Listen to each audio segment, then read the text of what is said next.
Okay, be honest with me for a second.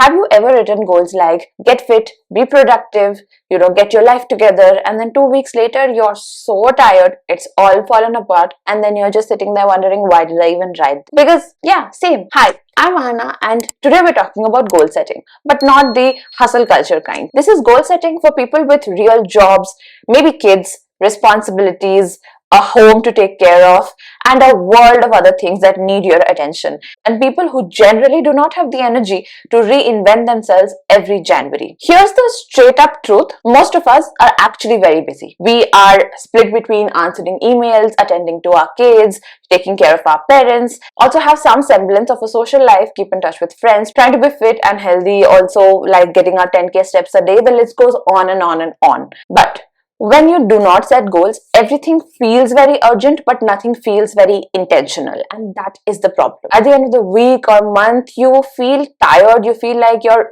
calendar was fully blocked. You were always doing something or the other. But there is always a sense of unfulfillment because you are not really working towards something. And that is what goal setting gives you. Goal setting gives you a direction where you want to take your life. So everything, you don't feel pulled in every direction. You know the path to take, you know what will get you closer to the things that you actually want to do, and it also kind of empowers you to kind of say no to the things which are not that important to you right now, so you are able to focus on the things which are. But the problem with goal setting is, first, people set goals like I'm going to wake up at 5 a.m. tomorrow, I'm going to do 10k steps tomorrow. The person you think you are going to be tomorrow, in your head, that's a very different person. And I have been there too, right? Because every 31st December, I feel like somehow like a reptile, I will shed my old skin and I'm going to be a brand new person. And that never happens. If I have been waking up at 10 a.m. for all of my life, suddenly the 1st of January is not going to make me wake up at 5 a.m. If I have not been walking more than like 500 steps a day, suddenly on 1st of January, I'm not going to be walking 10,000 steps. It doesn't happen like that. And even if it did happen maybe for one day, it is not a sustainable thing. And then suddenly real life will hit you in the face with deadlines and meetings and sick days or whatever will just come up. And you'll have zero motivation and suddenly you'll have this feeling that you have failed. But actually, the system that you have set up have failed. What I am doing this year for goal setting is that I am picking only 3 areas, not 10, not 5, just 3, which is health and fitness, home, and learning and creativity. And under these 3 umbrellas, I have several goals, generally 1 per quarter, so that I keep leveling up every quarter, or I keep adding new things. But it is under these 3 umbrellas, so I don't want to like burden myself with too many different kinds of things.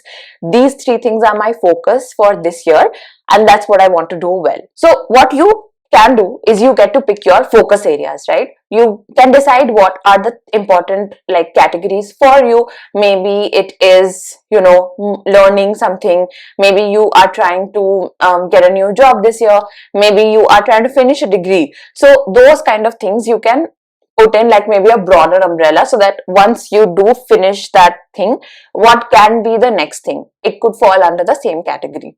So that is one thing. Next, what you can do is make it really easy. What I have thought of is that under the health category, say my whole aim is to be moving for 30 minutes a day at least. And under the movement 30 minutes a day, I have actually classified it as, say I get to either do a workout or I get to do like 5k steps, and also I should be climbing like 2 flights of stairs every day at least. And those are the bare minimum like versions. Of course, I can do more if I have more time, but it will count as a win as long as I have either done a walk for 5,000 steps or I have done a workout for 30 minutes. Anything counts. Even if I don't get to do the first 2 things on a particular day or as soon as the day begins, climbing 2 flights of stairs is relatively simpler than carving out 30 minutes, even like on a very, very busy day. So I have just kept that version. So you can have an easy version of the goal just to ensure that you are making a little bit of progress every single day. The third thing is to attach a why. Now I have all of these things that I am working towards, but it is very, very personal to me that I need to get better at something. It is not just a vanity metric. I am not trying to do this to lose X kgs of weight. It is something like I want to be strong enough to always be able to carry my daughter, those kind of things. So you have to have a very strong why. And if you feel like just the way you look and liking the way you look is a strong enough why, then why not go for it. I'm not going to judge you for that. It's just not always very motivating for me personally. That's why I list to something more emotionally powerful for myself, to be like the why behind any goal for myself. So let me just show you how I am tracking my goals this year, and I promise it is really simple. Not every planner can support goal planning, but my Erin Condren Life Planner has actually come with a bunch of goal setting pages, and that is where I'm doing all my goal planning for this year, and it's been amazing. So it has a very simple layout, and it's something that you can replicate in any notebook. You basically need to just write down a couple of things, and I would strongly recommend that you create a separate notebook for your goal tracking, just so that you can do like quarterly check-ins or monthly check-ins, whatever works for you, and you know how you are moving towards that particular goal. So here you can see, you first have to just write down the name of the goal, whatever you're working towards, and it has to be a little quantified. You can't just say get fit. Maybe you can write, walking 5,000 steps a day, or just moving my body for 45 minutes, whatever works, something that can be measured. The second thing is, what is the start date and what is the ideal completion date. Now here, I like that there is a finish line to it, because sometimes when you're just like, if you write something vague like be productive or get my life together, what is the finish date to that? What does it mean? So that way at least you have a very realistic thing to look forward to, that okay, on this date this particular goal should be complete. Then you have milestones right here. So here you can list down all the different like parts where you can stop and say, okay, yes, I have achieved this. Like for example, I generally set quarterly goals. So for me, the quarterly markers, like at the end of the first month, is going to be, say, I'm able to climb 2 flights of stairs. At the end of the second month, it would probably be I'm doing 10,000 steps every day now. And the end of the third month will probably be some kind of a weight loss metric, which will just be a byproduct of me being active throughout these 3 months. So that's just an example. And here they write what is the type of this goal. So if it is monthly or yearly or quarterly, what it is. And this is a very good thing, because then you can, if this is something that has to be repeated, you can just write down that it is monthly, and you don't have to create this page from scratch again. You just can keep tracking it. And here you have details. So I am planning to do 75 hard some point in this year. So if I use this page for 75 hard, I will just write down all the rules for the particular challenge. And here are the action steps. So what are all the steps that you need to take in order to achieve this goal? It's something to do with getting active. Maybe you can look into getting a trainer or enrolling in a gym, something like that, joining a group fitness class, whatever works. And here, this is the inspiration. This is the why that I was talking about. This should be where you write down what is your emotional, powerful trigger to achieve this particular goal. And this is my favorite spread. Look at this. So there are 12 grids, which can be like the monthly grids.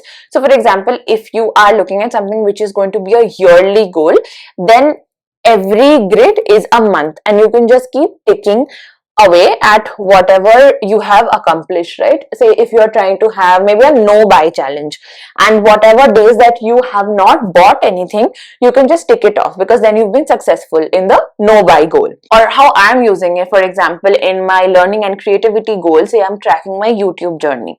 So my goal is to upload a certain number of videos a week, for example. And here I have this column for uploads. This is for shooting, this is for editing, but this is a quarterly goal, so this is only for Q1, right? And this, I have labeled this as, say, January, February and March.